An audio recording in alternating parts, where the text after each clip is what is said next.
Mug cake is one of those treats that satisfy your sweet cravings in a quick and bold way.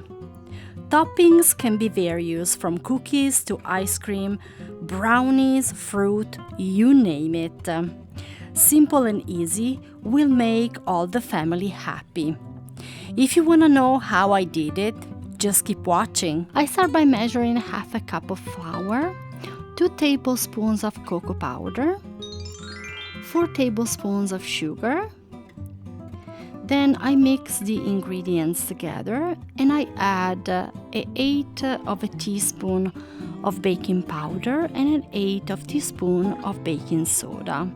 I mix everything in and then I add the wet ingredients, which is a 1/4 cup of milk and a teaspoon of olive oil or any other oil you prefer. I mix well, try to scrape the bottom so I can pick up all the leftover powder. For a more precise job, I help myself with a spatula so I can really reach all the corners. And this is the final result. I hope this video was helpful. Thank you so much for watching.